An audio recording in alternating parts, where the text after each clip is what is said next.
입니다. 제가 아닙니다. 제게 아들이 있다는 것은 기적이고 축복이죠. 누군가 그랬습니다. 자식은 뼈 중에 뼈요 살 중에 살이다. 그런데 그것을 제대로 표현할 줄 몰랐던 것 같습니다. 그게 좀 아쉽고요. 제가 제 아들에 대해서 생각할 때 아름답게 기억하는 몇 장면들이 있습니다. 그날 새벽기도 마치고 돌아왔는데 서재 제 아들이 제 책상에 앉아가지고 신문을 거꾸로 펼쳐들고 저와 똑같은 포즈로 그것을 열심히 보고 있었습니다. 물론 아직 글자를 읽지 못하던 시절이죠. 그리고 나서 또 얼마 지나지 않아서 제가 책을 폈는데 그 책마다 빨간 줄로 밑줄을 다 그어놨습니다. 저는 책을 읽을 때 그다 밑줄을 긋거든요. 보통 세 가지 색깔로 긋습니다. 세 번 읽으면서 서로 각기 다른 색깔로 표시를 하고 메모를 합니다. 제 아들이 그것을 열심히 보았다가 제가 없는 사이에 흉내를 낸 것이죠. 그중 그 몇 권의 책은 아직도 제가 가지고 있습니다. 또 한 번은 갔다 왔더니 화장실이 난장판이 되어 있습니다. 세면대 피들이 묻어 있는데 열심히 닦기는 닦았는데 뒷수습이 제대로 안 된 거죠. 제가 면도하는 모습을 보고 있다가 어느 날 욕실에 들어가서 아빠의 면도기를 들고 면도를 하기 시작했던 것이죠. 결과는 여러분 상상에 맡기겠습니다. 어렸을 때는 정말 모든 게 귀엽고 예쁘죠. 잠자는 모습을 볼 때는 특히 아마 모든 부모들은 다 동의하실 겁니다. 뭐라고 말할 수 없는 그 느낌 있지 않습니까?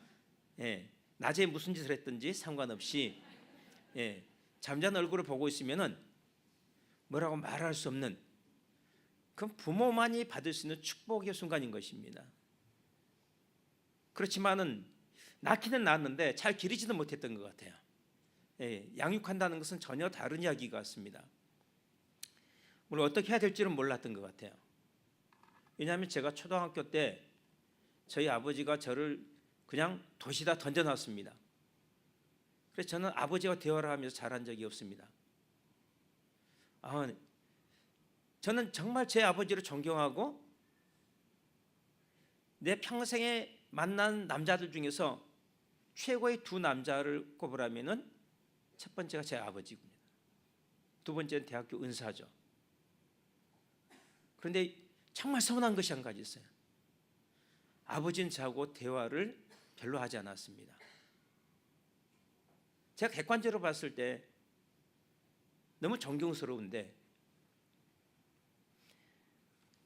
그래서 아들에게 좀 다정하게 해야겠다라고 생각했는데 배운 적이 없는 것을 잘할 수는 없는 법이죠. 이제 뭔가 이 자녀를 양육한다는 것 무엇인지 어떤 것인지 왜 중요한지 어렴풋이 알 것도 같은데, 안다는 게 아니고 알 것도 같은데 이제 다 커가지고 독립할 시기가 된 겁니다.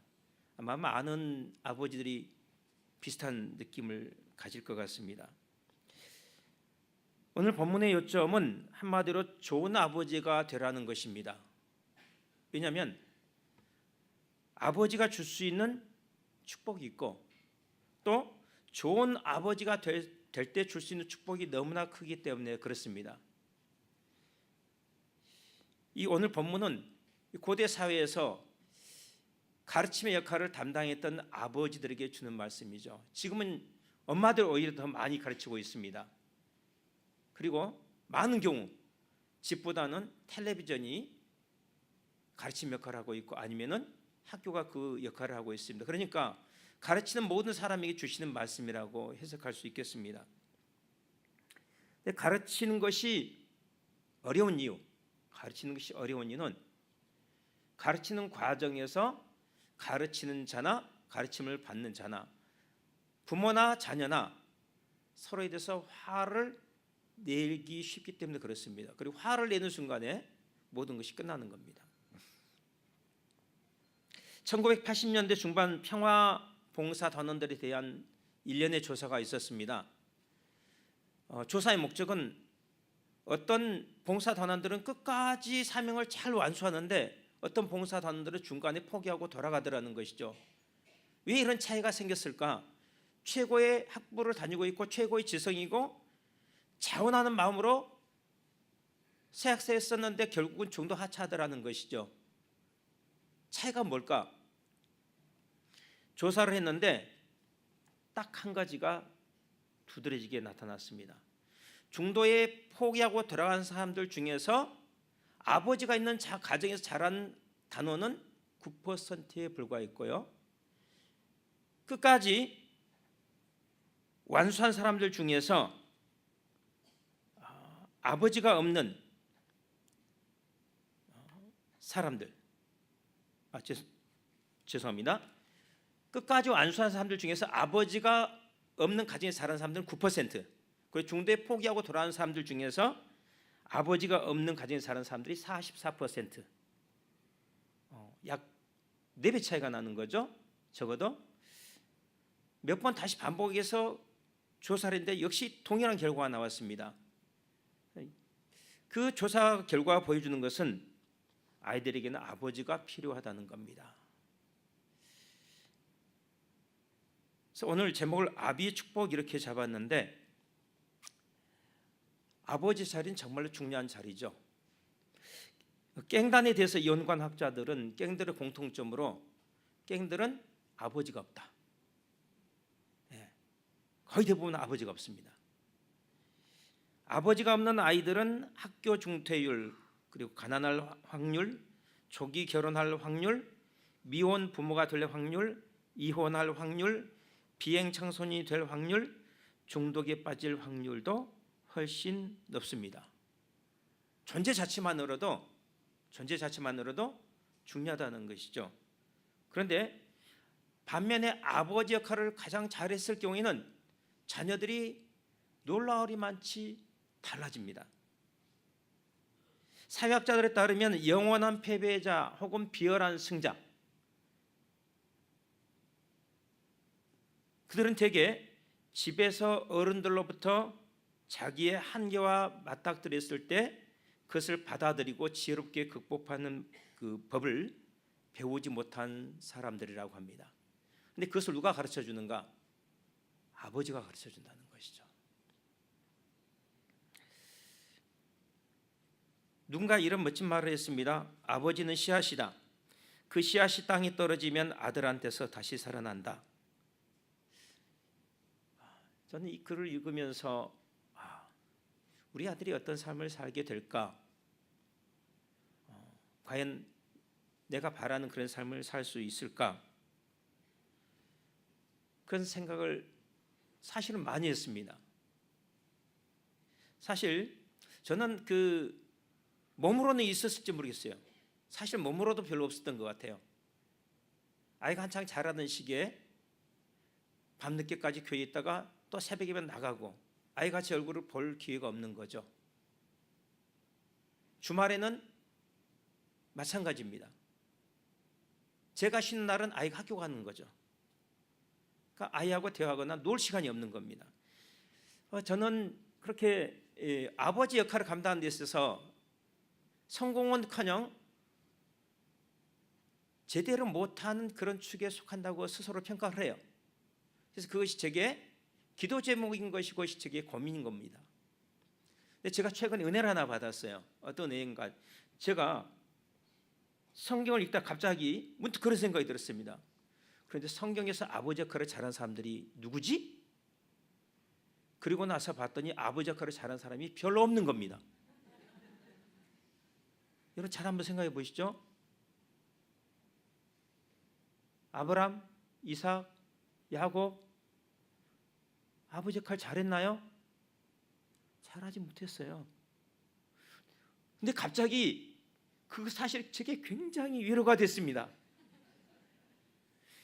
아버지로서 정말 부적격자들이었지만 하나님께서 붙들어 주셨기 때문에 그 자녀들이 잘 되더라는 것이죠. 사실 우리는 우리의 부모님들로부터 요즘 말하면은 좀 아이들하고 잘 대화하는 법 배우지 못했어요.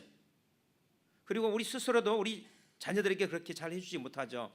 아마 많은 부모들이 거기에 동의하실 겁니다.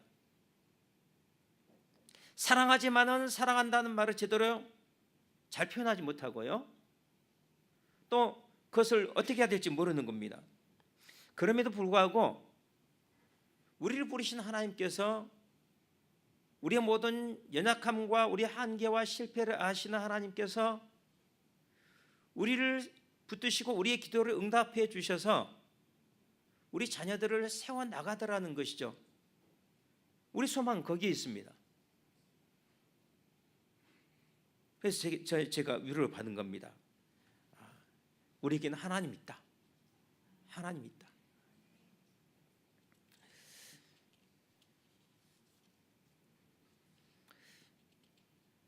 여러분, 제가 오늘 이 눈썹이 좋으신 분들은 아시겠지만은 제가 이 새로운 넥타이를 차고 나왔습니다.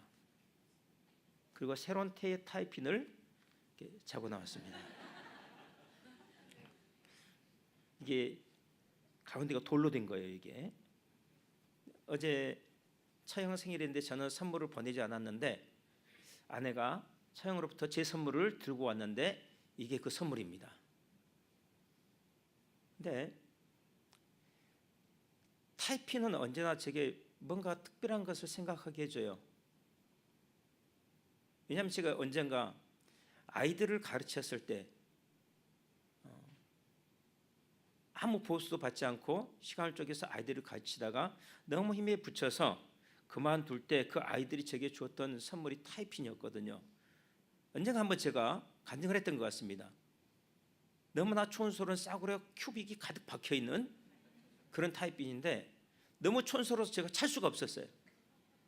그래서 보는 순간에 으악 비명을 지르고 얼른 닫아서 나중에 찰게 했는데 아이들이 바로 그 자리에 차라고 하도 강요를 해서 차고 억지로 문 열고 정말 혼났습니다.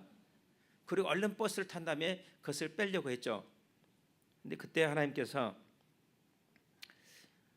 나는 너가 내게로 돌아왔을 때 너를 타이핀처럼 내 가슴에 품고 온 우주에 자랑했다.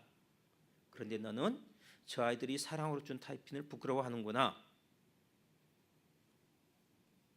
정말 예기치 않게 듣는 하나님의 음성이죠.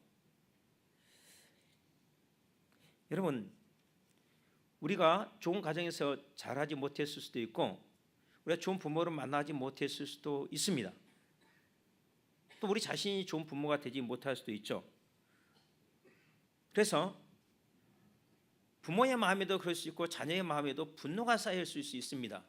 분노라는 것은 자기 의지를 제대로 주장하지 못하고 표현하지 못할 때, 자기 의견에 누군가 반대를 해서 자기 의견을 꺾어놓을 때, 혹은 자기 어떤 존엄성을 짓밟는 말을 할 때, 자기를 무시하고 상처를 줄 때 생겨나는 그런 부정적인 감정이죠. 막 맹렬하게 복수를 하고 싶어집니다.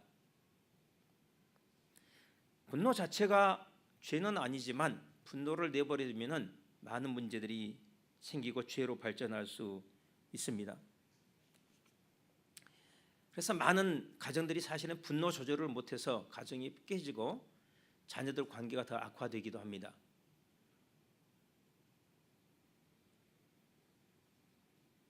분노를 우리가 잘 처리하지 못하고 어려움을 겪을 수 있습니다. 이 분노를 그런데 어떻게 처리하죠? 저는 복음으로 처리했습니다. 제가 제 가장 1번의 적은 분노입니다. 제가 분노에 사로잡힐 만한 여러 가지 이유를 갖고 있습니다. 제가 5.18 때 수백 구의 시체를 제가 일일이 살폈습니다. 실종된 제 형을 찾기 위해서요. 그때 트라우마가 있습니다.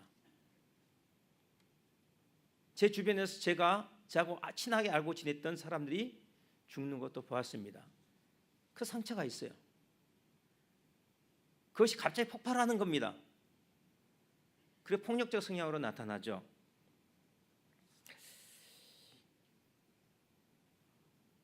근데 그때마다 예수 그리스도의 이름이, 예수 그리스도의 그 이름이 제게 치료하는 약이 되었습니다. 물론 완전히 다 없어지진 않았지만 하나님께서는 점점점 그것을 다루어 나가셨는데, 항상 내가 복음에 주목할 때는 내 안에서 분노가 사그라들었습니다. 그런데 내가 다른 것을 주목하고 다른 것을 생각하고 다른 사람을 보고 내 자신을 볼 때는 분노가 다시 불타올랐습니다. 여러분, 우리가 하나님의 자녀로서 하나님의 형상을 닮은 인격체로 성장해 나가는 것, 다시 말해서 우리 안에 있는 분노를 처리하고 온유하고 겸손한 사람으로 변화되어 가는 것, 그것은요 복음의 능력으로 그렇게 되는 거예요. 저는 중독의 밑바닥에는 사랑의 결핍이 있다고 확신하는 사람입니다. 우리가 복음을 볼 때 대하게 되는 것은 무엇입니까? 복음은요, 내가 너를 사랑한다는 하나님의 음성을 들을 수 있어요. 우리가 자녀를 양육할 때 제일 중요한 게 뭡니까? 나는 너를 사랑한다. 너는 내게 소중한 존재로 끊임없이 이야기해주고 확신시켜주는 겁니다. 말로, 행동으로. 안아주고 뽀뽀해주고 시켜주고 섬기는 것이죠. 그리고 나는 너를 위해 무엇인지 할 것이다. 너를 위해서 어떤 대가든지 지불할 것이다. 그런 메시지를 끊임없이 던지는 겁니다. 나는 항상 너와 함께하며 너를 응원하며 너를 도와줄 것이다 라고 늘 이야기하는 것이죠. 그러면 그 아이가 마음속에서 자기 자신에 대해서 긍정적으로 생각하게 되고 자신감을 갖게 됩니다. 그리고 인생이라는 그 경기장 한가운데 나가서 용기 있게 싸우는 투사가 돼요. 그런데 부모가 놀리거나 빈정거리거나 깎아내리거나 아니면은 약점을 막 들춰내거나 장점보다는 단점을 이야기하거나 그러면은 아이가 자기 자신에 대해서 긍정적인 자상을 가질 수가 없게 됩니다. 그래서 자신감을 상실하는 것이죠. 한편으로는 자기가 무시당했다고 생각했더니 분노가 있어요. 다른 한편으로는 자기 자신에 대해서는 자신감을 상실합니다. 그래서 어떻게요? 경기장 한가운데 들어가서 싸우는 것이 아니라 관중석 속으로 숨어버립니다. 그래서 관중석 속에 숨어서 비판하고 평가는 잘하지만은 딱 나가서 싸워야 되는 그 순간에는 나가서 싸우지 못합니다. 패배자가 되는 거죠. 그리고 시간이 흐르면서 점점 무기력하게 되는 겁니다. 그래서 어떤 사람은 분노를 마비시키는 독이라고 표현했습니다. 그래서 사도 바울은 아비들아 너희 자녀를 노엽게 하지 말라고 분노의 문제를 강조해서 이야기합니다. 교육의 모든 요소들이 있는데 분노의 요소가 굉장히 중요하다는 것이죠. 근데 복음은 정확하게 나는 너를 사랑한다. 너는 내게 소중한 존재다. 예수 그리스도를 십자가에 내어줄 만큼 너는 가치 있는 존재다. 그리고 나는 너를 통해서 이 세상 가운데 나의 나라를 펼쳐갈 것이다. 너는 축복의 통로다. 그리고 나는 너를 위해 무엇인지 할 것이다. 그리고 너와 항상 함께 할 것이다. 이런 말씀들이 복음 가운데서 끊임없이 울려 퍼지고 있지 않습니까? 그 복음을 우리가 듣고 그 복음에 주목할 때 나도 모르는 사이 우리 안에서 상처들이 치유되고 분노가 해소되더라는 것이죠. 건강한 그런 인격으로 거듭나게 되더라는 것이죠. 그래서 어떻게 됩니까? 능력 있는 존재로 서게 되는 겁니다. 갑자기 위로부터 불같은 능력이 임해서 어떤 파워를 갖게 된다 이렇게 볼 수도 있지만은 그보다는 하나님의 사랑이 우리 속에 있는 상처를 치유하고 부정적인 감정들을 해소하고 그리고 하나님이 우리에게 주신 그 잠재적인 가능성들을 발견하고 자기 자신에 대해서 자신감을 갖도록 만들어주는 겁니다. 주님의 말씀 안에서요. 그래서 내게 능력 주신 자 안에서 내가 모든 것을 할 수 있다고 고백하는 존재로 바뀌어가는 것이죠.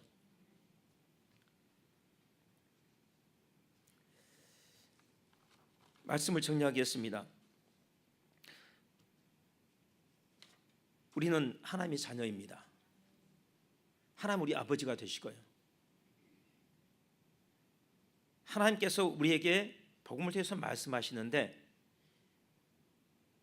교회가 중요한 이유는 다른 어떤 곳에서도 복음을 들을 수 없기 때문에 그래요. 교회에서만 복음을 들을 수 있습니다. 예배가 중요한 까닭은 무엇입니까? 복음이 선포되기 때문이죠. 그러니까 교회를 사랑하고 주일을 사랑하고 예배를 사랑하는 사람은 건강해질 수밖에 없습니다. 능력 있게 될 수밖에 없어요. 왜요? 하나님의 말씀이, 복음이 그 사람을 치유하고 그 사람을 새롭게 할 것이기 때문에 그렇습니다.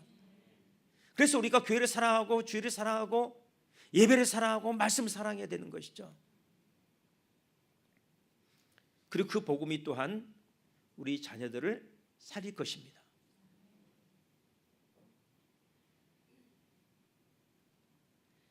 하나님은 언제나 우리에게 가장 좋은 자비로운 아버지로서 우리를 끊임없이 양육해 나가실 것입니다.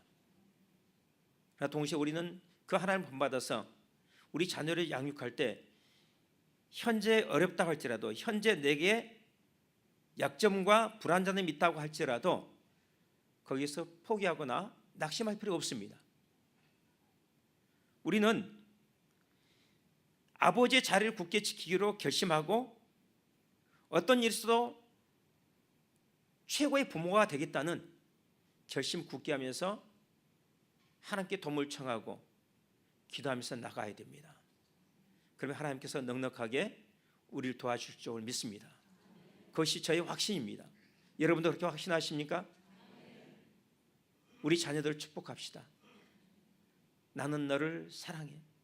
너는 내게 가장 소중한 존재야. 그리고 나는 항상 너를 격려하고 응원할 거야. 그리고 너를 위해서 언제든지 대가를 지불할 준비가 되어 있어. 그리고 모든 것을 우리 하나님께 맡길 수 있기를 바랍니다. 기도하겠습니다. 하나님 아버지,